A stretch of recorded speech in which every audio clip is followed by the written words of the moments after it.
Hello everyone, welcome back to the channel. I'm Gyro, and today I'd like to show you my take on the build in progress. It's an unfinished build right now of what is known as Ice Storm Sharknado Trickster, or Cyclone Trickster if you prefer that. I have given kind of the spotlight to this build in a recent video where I've reviewed 10 most popular builds right now in Path of Exile in Trial of the Ancestors 3.22 League, and around October 2023 we're describing this. If you're watching it far into the future, hello to people in the future. So why do I love this build and why it's an amazing league finisher, not league starter, in my humble opinion? I love this for simplicity of how simple it is to put together, for how satisfying it is, and yeah, it's a very fun, very easy build. And as a lazy kind of after work player, I love lazy builds. I make no excuses for it, and a lot of beginners of Path of Exile, a lot of casuals I know love this kind of stuff too. If this is your cup of tea, I will tell you all good, all the bad about it, and a few pointers in between, but do give me a like, yeah, in the meantime. It goes a long way and shows the video to more people. How about that?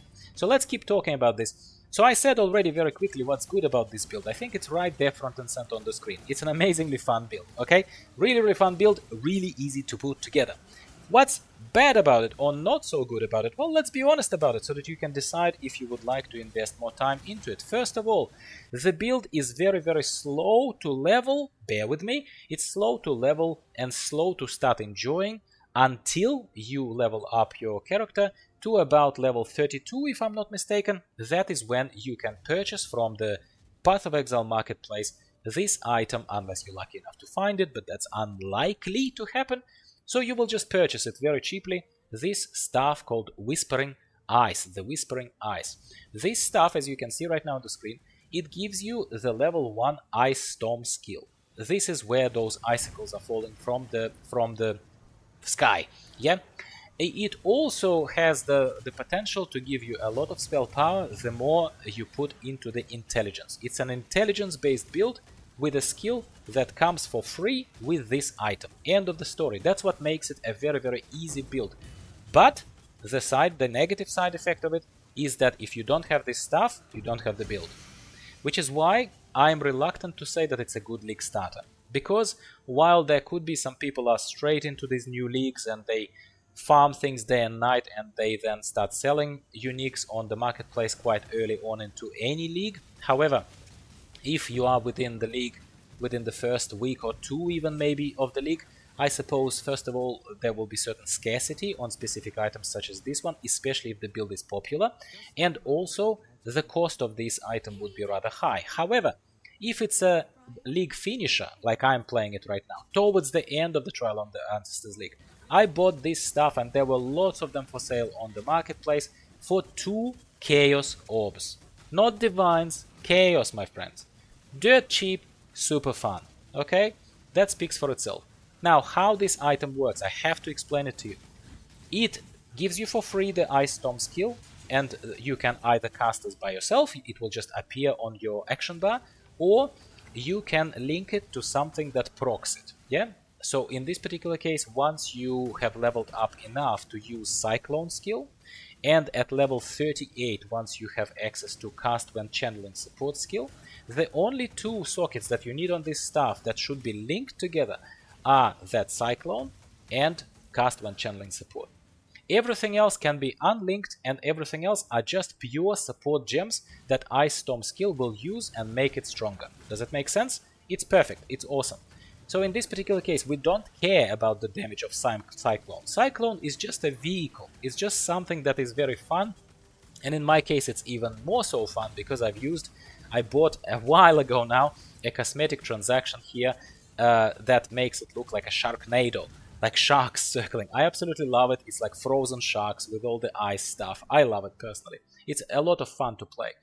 And Cyclone in this case is just a vehicle, and it's linked to Cast when Channeling support. Perfect. And this Cast when Channeling support procs Ice Storm. Done. Done and done. Now support, like true support gems in this case, we're using Inspiration support to generate Inspiration charges, reducing mana cost and increasing the damage. Fantastic support gem. We're using Arcane Search support for pretty much the same purpose, and in an unoptimized way, simply purely to due to the colors of the sockets, which are hard to get right sometimes on the stuff, I'm using increased duration support. I would have preferred to use something like cold damage, added cold damage, or perhaps added lightning damage. I would have preferred to add damage, raw damage to this, but increased duration support makes those icicles fall from the sky for longer, and that is also contribution to the damage, I suppose. So this is the best I could do for dirt cheap once again. Another notable unique here, mostly for leveling, but you could also take note of it, is Praxis Ring. I always use Praxis. Again, at the end of the league you can buy it for 1 or 2 Chaos Orbs, and it is the best way to recoup the mana that you will be spending otherwise, and that you will have not much of, because you will have it reserved between most likely 2 auras. I am using Discipline to increase energy shield recharge rate and get additional energy shield as one of our main defensive layers, and Purity of Elements to contribute to the elemental resistances. That's it. At the moment this character at level 50 does not have everything capped, but basically the build is done in such an interesting way that energy shield gets recharged, gets leached, yeah, all the time with the spell damage that we do, and unless you're very unlucky and somebody just one-shots you literally, you should be okay. It's not about evading as much, even though you will see that my Flasks are actually automatically proccing in many ways, evasion rating, evasion rating, evasion rating. That's kind of what I'm playing with right now, and it seems to work quite well. I'm not claiming that this is an end game proven build, evidently it's not, but this is what works for me. And once again, thanks to the original author of the build, and the link to the POB and to the build will be provided in the description below.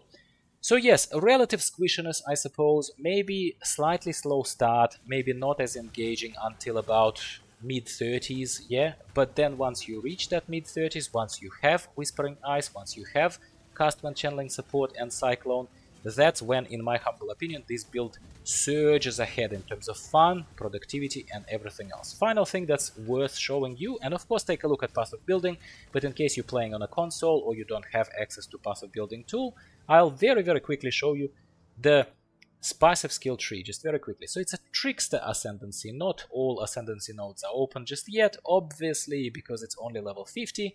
You will always start with Heartstopper to make sure that you have an extra massive defensive layer on a timer, yeah? And the rest of it, POB will tell you, but we will go somewhere in this direction. We will go towards Escape Artist at the very least. That would be the next step for us. But let's return to the general pathing. You will start as a Shadow. You will go Intellect boosting, because remember, Whispering Ice gives us a lot of damage by boosting Intellect. Everything you will do is only increasing elemental damage, increasing spell damage, but Intellect does the same thing for you, as well as gives you energy shield, but that's your priority. So you'll go to Trickery first, you will then go up here, and you will go towards the Heart of Ice, increasing cold damage, flat cold damage. You will also increase your Intellect, Utmost Intellect, as much as you can. I haven't taken Mastery here, but I would like to take Mastery of Increased Attributes by 5%. I will be taking that absolutely later. You will also proceed right here and go all the way to Ethereal Feast to make sure that you do leech that spell damage, allows you to leech energy shield and have that protection layer on you all the time. Yeah, so that's great. As well as taking the Mastery here to make sure that 10% of that leech is instant. As soon as you hit something, you sort of have that little shield always on you a little bit.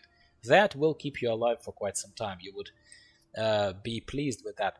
You will definitely take increases of mana and further increases to your intelligence, as well as increase mana reservation efficiency of skills. Why?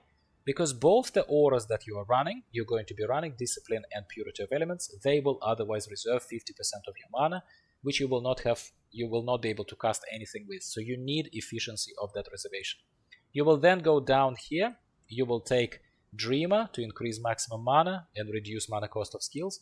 And then you will start going this way to take Light of Divinity, to take Holy Dominion, to continue going left here. And ultimately you would like to take the Divine Judgment, which increases your elemental damage by a massive amount. And of course, Ice Storm is cold, so it's elemental damage naturally. And then we will do a lot of other wonderful things with this build, but as far as the level 50-ish and build in progress is concerned, that's the direction that I would like to give you straight up. And you, my friends, if you're interested for me to talk you through this like I just did, rather than look at PoB, I am not a mind reader, and this is your time to talk to me in the comments down below and ask me, Gyro, mate, please do the further expansion on this build and show us how you kept going and how you brought this towards the end game. Otherwise, I don't know if you're interested in this. I play different builds, that's why for me I need, I guess, a little bit of extra motivation to stick with the same build if a lot of people are interested with it. Otherwise, I don't, and I'm sure you can't blame me for it. I'm just being honest with you about this. Again, really enjoyable build, really appreciate the original author who basically drew my attention to this amazing stuff, Whispering Ice. It's really a great build that is a league finisher. Once again, there are league starters and there are league finishers. Right now we are at the tail end of Trial of the Ancestors 3.22, and it's time to play league finishers, is my humble opinion. You tell me, what are you playing? Did you like this?